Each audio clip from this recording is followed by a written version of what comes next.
The Prophet ﷺ said, Jibreel alayhi kept enjoying good treatment of neighbors until I thought he would order me to make them his.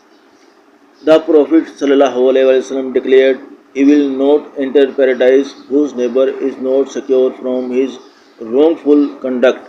Islam places a strong emphasis on our individual duty to our neighbors. The Quran and Sunnah emphasize the rights of neighbors and even temporary companions, such as a fellow traveler or those seated beside us in a gathering.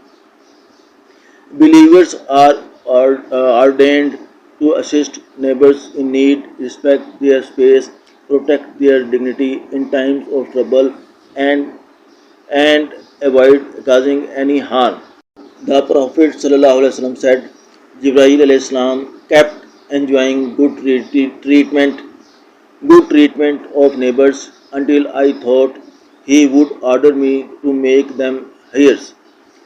The Prophet ﷺ declared, he will not enter paradise whose neighbor is not secure from his wrongful conduct. Islam places a strong emphasis on our individual duty to our neighbors. The Quran and Sunnah emphasize the rights of neighbors and even temporary companions, such as a fellow traveler or those seated beside us in a gathering. Believers are ordained to assist neighbors in need, respect their space, protect their dignity in times of trouble, and, and avoid causing any harm. The Prophet ﷺ said, Jibreel alayhi kept enjoying good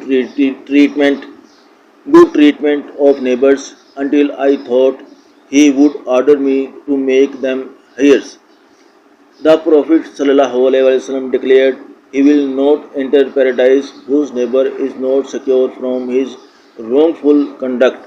Islam places a strong emphasis on our individual duty to our neighbors. The Quran and Sunnah emphasize the rights of neighbors and even temporary companions, such as a fellow traveler or those seated beside us in a gathering. Believers are ordained to assist neighbors in need, respect their space, protect their dignity in times of trouble, and, and avoid causing any harm. The Prophet ﷺ said, Jibreel alayhi kept enjoying good treatment of neighbors until I thought he would order me to make them his. The Prophet ﷺ declared, he will not enter paradise whose neighbor is not secure from his wrongful conduct. Islam places a strong emphasis on our individual duty to our neighbors. The Quran and Sunnah emphasize the rights of neighbors and even temporary companions, such as a fellow traveler or those seated beside us in a gathering. Believers are ordained to assist neighbors in need, respect their space, protect their dignity in times of trouble, and avoid causing any harm.